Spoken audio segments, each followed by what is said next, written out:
Hello there. What is going on, everybody? We have got to talk about the coolest thing in the world coming for Star Wars Legion, in my opinion, right now. It's the Starfighters that are coming in the form of the new air support. I wanted to do a dedicated video where I just talked about the air support that they have announced, what we also know is coming, what has been kind of leaked or confirmed, as well as what else might be. So let's talk about everything that we know. Also, we are going to be announcing the winner for the latest $25 Amazon gift card giveaway at the end of this video, so make sure you watch all the way through to the end. That means if you want to watch, you're going to have to go through all of the cool stuff, or you can just jump to the end. But I'd love it if you stick around with us. Let me know some of your thoughts on what you want to see next, because the next giveaway starts right now. So if you want to enter to win the next $25 Amazon gift card giveaway, just be a subscriber and leave a comment on this or one of my other videos. It's as simple as that. Also, you can check out the links in the description below. We've got some cool sponsors. If you want to get discount codes over at Game Toppers or at Battlefone, check the links in the description below. You can jump in our social media channels. You can jump in our Discord, Patreon. If you want to help support the channel, get your name in the credits and some of the other early access things that we have going on there. Cool stuff over on Patreon. And that's it for the introductory stuff. So let's talk about the Fang Fighter and the rest of the air support, because there's definitely more than just this. But let's talk about this, because it's easy to kind of get swept away in all of the recent news for Star Wars Legion that Atomic Mass Games has given us when it comes to everything that we got at the recent Adepticon roadmap, and then with like the videos that they've published, and then interviews, and then all the hype. There's so much new stuff. We've got new cool Jedi, we've got new mounted commanders, lots of new boxes that are coming out, lots of new expansions, and a lot of cool stuff, reprints as well, new hard plastic sculpts for everything. I've been doing unboxings like crazy. I've been up to my ears with all kinds of new Legion stuff, and it's a beautiful problem to have. So it's easy for like some of the new things to get kind of swept aside, especially since these aren't coming out this year. I mean, they're coming out soon, but they're early 2027. I say they because there's more than just this. We'll get to that. But in the Mandalorian video, which you can check out over on Atomic Mass Games YouTube channel, or if you watch the roadmap, this was like one of the last things shown in the video, and it's a Fang fighter. You might look at this and say, oh, is that a gauntlet fighter? No, it's a Fang fighter. Now, the Gauntlet fighter is much larger. That is kind of roughly Millennium Falcon sized, actually a little bit longer than the Millennium Falcon. It's very, very, very big. Might be a little too big for games of Legion outside of it being like a terrain piece, which would actually make a very, very cool terrain piece. But the Fang fighters are the things that we saw Fen Rao fly in the Protectors of Concord Dawn, and we've seen other Mandalorians pilot these. They were very prominent in X-Wing when Mandalorians and Star Wars Rebel stuff was coming out for that. The Fang fighters, they do have like that wing part in canon, in universe, does kind of spin around the like gyros around there, kind of like how a B-wing has the gyroscopic cockpit. These sort of have that in the middle where the outside wings can kind of move around it. Don't know if the model is going to do that. I doubt it, because that would be an engineering marvel, although it is possible, and it would definitely be possible for some of you guys to model this thing and kind of hobby it with magnets and make it to where it does that. I bet you people are going to do that, and I'd be disappointed if you didn't. I'll probably try to do that myself. However, the Fang Fighter is exceptionally cool. Now, Starfighters are coming to Star Wars Legion in the form of air support, which is going to be an all-new unit type. Now, this is a very big deal for Star Wars Legion. This also does kind of provide potentially a complication towards some folks that have the old-style units and they want to use the old command tokens, because we don't know if the air support like command tokens are going to come with like all the old backings and all the new backings and all of that kind of stuff. Not really the biggest of problems, because they have been giving us out like all of these new unit command tokens, and frankly, it wouldn't be that hard to just take an extra one and just like, if that was really a problem for somebody, I'm sure they could just take an old extra heavy and push right like a big AS on there or something like that for air support, and then mix it in, because if you've been playing long enough and you've got all that old stuff, you probably have a couple extra of these, if not like hundreds of extras of these. And a lot of people use aftermarket stuff too. Now, if you do have a nice aftermarket set, you'll either have to get a new one or see if they can supplement your aftermarket set of command tokens as well, because this is the first all new command token that we've seen since operatives were to come out, right? Like it was originally, like operatives were the only unit that weren't in like the initial release of the game, although they were planned from the beginning. They didn't come out until I want to say Wave 3. So this is a big deal. This is years and years of Star Wars Legion not having any all new unit types, and now we finally get a new one. It's unclear exactly how many air support you'll be able to fit in a standard list. A lot of speculation points to perhaps just one because they are so big, but it wouldn't surprise me if there is a possibility to do more than one, at least through the usage of battle forces. I do expect if it is only one of these, there may be battle forces that allow you to do an additional air support in the same way that there are some battle forces that let you do more than 2 heavies. I think that's a cool thing. What's amazing to me is how they managed to make such a huge fighter fit on the tabletop without taking up all of the room, because typically larger vehicles have much larger bases. It's one of the reasons we don't have certain, juggernaut tanks and things like that, because it'd just be massively huge. Or it's why we don't have an AT-AT Walker, an AT-AT, right? Although there's definitely speculation on different ways that they could approach doing that. But they have a new base for vehicles, and if you can see here, this is a different size base. Now the actual centerpiece of the base looks to be roughly AT-RT sized, so really not that much larger than a regular trooper base, but it does seem to have like these legs, these support legs that come out, and it is possible that they may move a little bit, but this definitely, at least in the way it's set up, it does seem to facilitate play. They look like they're giving it extra support with kind of larger kind of ends and feet that stick down to support and keep the thing stable without it, taking up all of the space. If this just had a standard Legion base in the way that like non-air support vehicles like hover vehicles tend to do, you'd have a base the size of a basketball, or a pizza tray or something like that, and that would block out a whole lot of play area and probably would lead to less fun. So this way allows a lot more playability and allows it to really work within the confines of the system of Star Wars Legion, which I think is a really cool setup. I like the way that they've done this. More information on this base and how it's going to work and how movement is going to happen and all of that stuff has yet to come out, but probably will be coming out in the coming months. I think November is going to be the time where we get a really good preview of air support and how these vehicles are going to work, how they're going to move, and how many we can take in our units at Mini Stravaganza, or at least the November update. I don't know if they're still calling it Mini Stravaganza or not yet, but there is going to be another big update, developer update roundtable, whatever you want to phrase it as. That is going to be coming in November from Atomic Mass Games. We'll be covering that as we often do.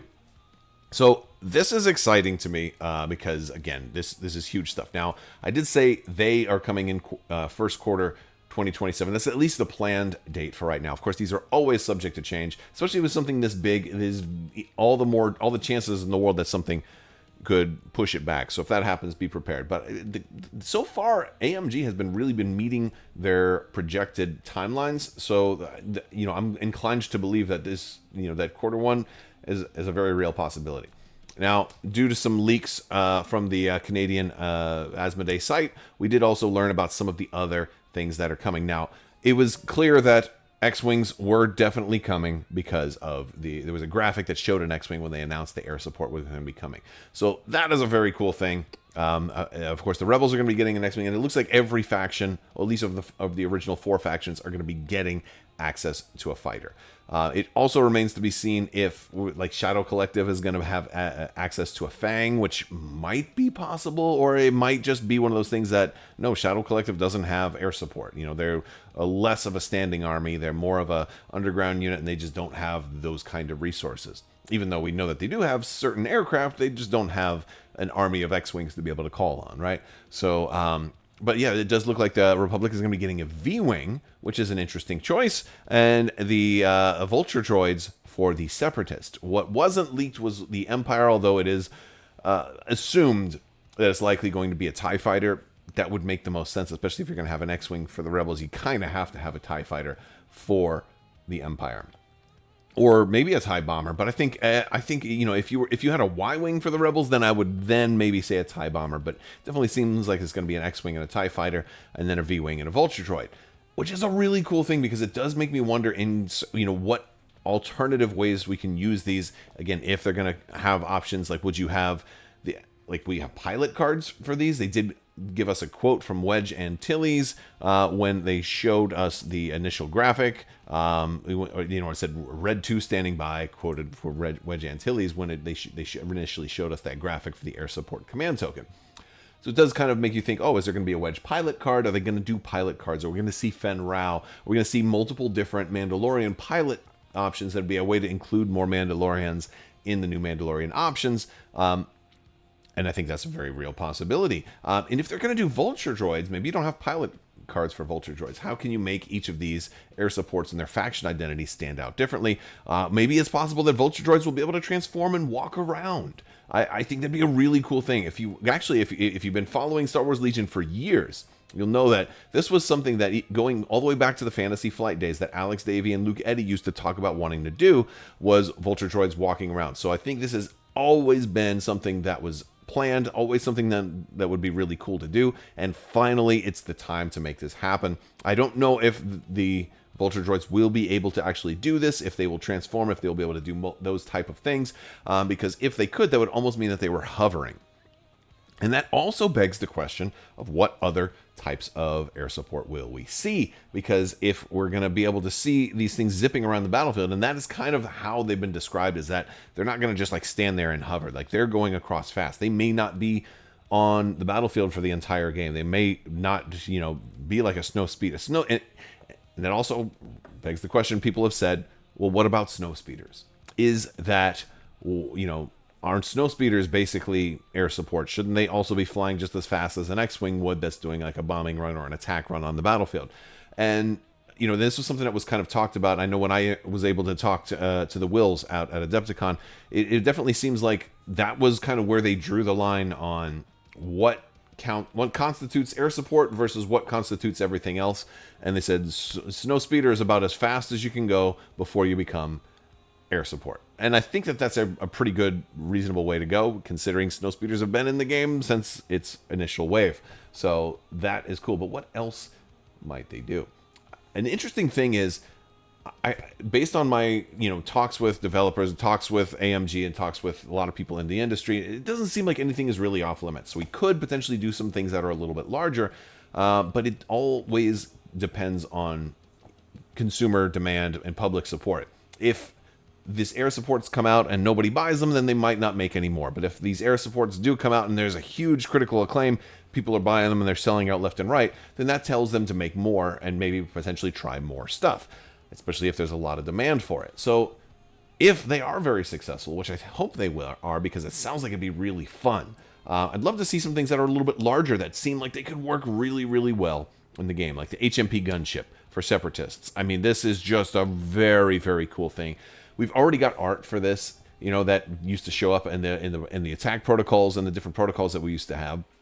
But also, like, these are like transports too. You used to have like the B2s riding on top of these things. You could totally do that in Legion. Like, who doesn't want to see an HMP gunship someday show up in Legion? And if air support is very successful, this could be something that shows up. And the cool thing about it is, I get that it might be a little large, and I get that it might not be the best thing for tournament play. But now with all the different modes that we have casual play modes and different types of things that can still work for tournaments but don't necessarily have to take away from the core mode of Legion. Full-scale war is a great example of stuff that, like, hey, maybe this is, going to not be efficient for tournament play, but maybe it'll be really fun for full-scale war. Not everything has to be the best. It can also be just fun. And not everything has to be hyper competitive. And this might be something that's a little bit too big for most tournament lists, and maybe isn't maximized for tournament play, but maybe it's more maximized for fun play, and that would be a kind of a cool way to do it. Similar thing, right, with the TIE Reaper, kind of big, but also a lander craft, also pretty cool, recognizable from Rogue One. They did have the TIE Striker and the TIE Reaper, but the Reaper was the one that was dropping people off. And the Reaper's been used in a couple of things. It's been in Star Wars Squadrons. I think we've seen them in like Battlefront and stuff like that. So TIE Reaper could be a fantastic option of something that also goes in. Again, if we're going to be doing more transports, more helicopter kind of pick up and deliver things, we do have some craft that kind of fit those roles already. but they're generally not like space worthy, whereas the TIE Reaper is. Speaking of craft that fit those roles already, the lat kind of is the line between, okay, this is a ship that is space worthy, but it can also do helicopter pickup and deliver type stuff. We do have a lat LE, but like the regular, like the lat that everybody wants is this one right here. It is a little bit on the bigger side, but with this new base system and this new method of support, this could be the way to bring one of these into the game. And that could be a very cool thing. Now, when talking about stuff that might be a little too big, you also have the question of, well, is it actually in scale? And they did keep them pretty much in scale. I think they had about 10%, 10 to 12% amount of wiggle room. So they did shrink some of the air support stuff down a little bit, but not that much that it's really going to stand out. And I think that's a cool way to do it and keep it beautiful, keep it artistic, recognizable, and keep that battlefield presence looking gorgeous. And I think that's a really cool thing, especially if you're trying to draw new players into the game. When people walk by and you're playing in a public store and you've got like a lat dropping off a bunch of clones onto a battlefield, like people are going to lose their mind, especially if it's flying and it can pick up and land. The air support eventually gains the ability to land also and then take off again. It could be crazy cool. Even if that functionality is only legal in full-scale war because of like something a little bit more casual or cinematic type of play, it could be really fun. Or maybe we could just homebrew it too if it's not legal for that, right? But it'd be really fun to be able to do those kind of things and create those cinematic moments that would look really, really cool on screen. And maybe I'm a little biased when I say that because I like to film a lot of my games and I like to photograph a lot of my games and I love taking those pictures and I love those cinematic moments that happen on your tabletop, and this is a way to do that. And for the Rebels, obviously the U-Wing is the one that fits the bill there. It's a very big ship, and because of the wingspan, it might even be a little bit too big. But and I think out of everything that we've shown, I think this is maybe the longest or the most difficult to actually make it work on the tabletop. I would almost venture to say like those wings when they're extended forward, like kind of treat them like the retractable lightsabers. Maybe just push them in so that they're not getting in the way, so you can actually roll your dice and grab your minis or something like that. But yeah, U-Wing would be really cool. And if to kind of fill in that whole Rogue One battle force that I still really want to see. And of course, if we're going really big, and if we're going for like thematic, fun, cinematic play and really big stuff, I mean, maybe at that point, maybe AT-ATs aren't completely off the table. Maybe there's a path for an AT-AT to actually show up in Legion someday. And I know that that's a little bit of a stretch, especially when we were talking about much smaller craft like the Fang fighter and the X-Wing fighter. But if there's enough demand and if things, if people do buy the bigger stuff and those do really sell well, who knows? The sky's the limit, right? Never say never. That's one thing I've learned. I never would have thought that we'd be seeing X-Wings and TIE fighters and stuff in Star Wars Legion. And here we are, months away from air support actually landing in our games. It's very cool. Again, these are scheduled to come out currently first quarter of 2027. Pricing information hasn't been made available just yet that I have seen, but it's going to be exciting. Let me know some of your thoughts down in the comments section below. We have a winner to announce.